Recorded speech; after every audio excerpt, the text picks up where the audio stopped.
Well, thank you very much. It's an honor to have the President of Ukraine with us.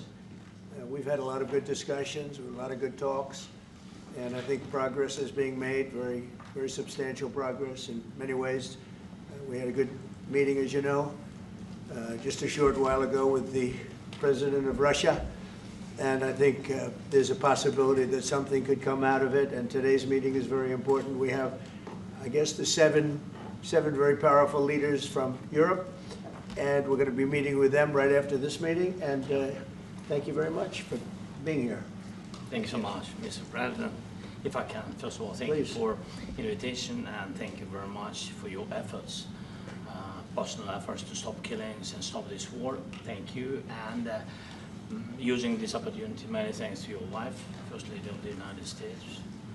She sent a letter to Putin about our children, abducted children, and my wife, First Lady of Ukraine, she gave the letter.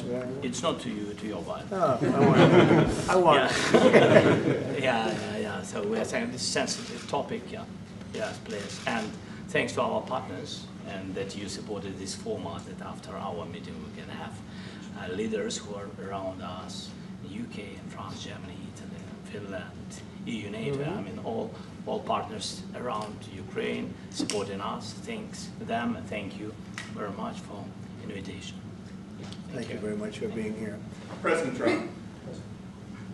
Do you think it's fair? Yes, Peter, go ahead. Thank you, President Trump. So, President Zelensky, you say in a post on X today, Russia must end this war, which it itself started. President Trump, you say President Zelensky of Ukraine can end the war with Russia almost immediately if he wants to. Which is it? No, I think that's true. I think we're going to have a meeting. I think if everything works out well today, we'll have a trilat. And I think there will be a reasonable chance of ending the war when we do that. And is this the end of the road for American support for Ukraine? Is today's meeting deal or no deal? I can never say that. It's never the end of the road. People are being killed, and we want to stop that. So I would not say it's the end of the road. No, I think we have a good chance of doing it. It's been almost 4 years now that a lot of people were killed last week. A lot of people last week. I mean, millions of people killed, but a lot of people last week for whatever reason. A big number, a lot of soldiers, on both sides. And I know the president, I know myself, and I believe Vladimir Putin wants to see it ended. And as you met with Putin on Friday, today you've got President Zelensky here. As you listen to Russia and Ukraine, which side has the better cards? Well, I don't want to say that. I'm just here to be. Look, this isn't my war. This is Joe Biden's war. He's the one that had a lot to do with this happening, and we want to get it ended. And we want it to end good for everybody. We want it to end good. The people of Ukraine have suffered incredibly. And to that point, President Zelensky, are you prepared to keep sending Ukrainian troops to their deaths for another couple years, or are you going to agree to redraw the maps? Thank you for your question. So, first of all, we live under each day attacks. That today have been a lot of attacks and a lot of wounded people, and the child was dead, small one year and a half.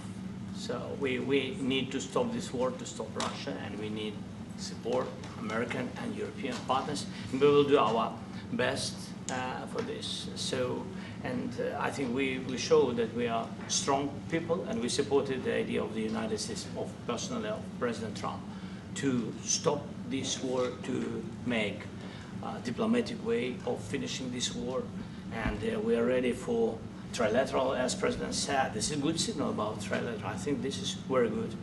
Thank you. Mr. President,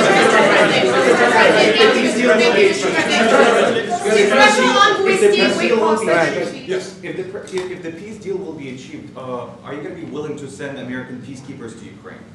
Well, we're going to work with Ukraine. We're going to work with everybody, and we're going to make sure that if there's peace, the peace is going to stay long-term. This is very long-term. We're not talking about a 2-year peace and then we end up in this mess again. We're going to make sure that everything's good. We'll work with Russia. We're going to work with Ukraine, and we're going to make sure it works. And I think if we can get to peace, it's going to work. I have no doubt about it. Your team has talked about Your team has talked about security guarantees. Could that involve U.S. troops? Would you rule that out in the future? We'll let you know that maybe later today. We're meeting with 7 great leaders of great countries also, and we'll be talking about that. They'll all be involved, but there'll be a lot of help. When it comes to security, there's going to be a lot of help. It's going to be good. They are first line of defense because they're there. They're Europe. But we're going to help them out also. We'll be involved. Mr. President, Vladimir Putin mentioned that the war will not end without addressing the root causes of this war. Have you had an understanding what are the root causes of this war? Well, look, the war is going to end. When it ends, I can't tell you, but the war is going to end, and this gentleman wants it to end, and Vladimir Putin wants it to end. I think the whole world is tired of it, and we're going to get it ended. It was, you know, I've done 6 wars. I've ended 6 wars, and I thought this maybe would be the easiest one, and it's not the easiest one. It's a tough one. A lot of reasons for it, and they'll be talking about it for a long time. But they'll be talking about the others. Look, India, Pakistan. We're talking about the big places. When you look at, you just take a look at some of these wars. You go to Africa and take a look at that. Rwanda and the Congo, Republic of the Congo. That's been going on for 31 years. And so we've done a total of 6, and we really have 6, not including the fact that we obliterated, and it turned out to be a total obliteration, the nuclear, as you saw, the future nuclear capability of Iran.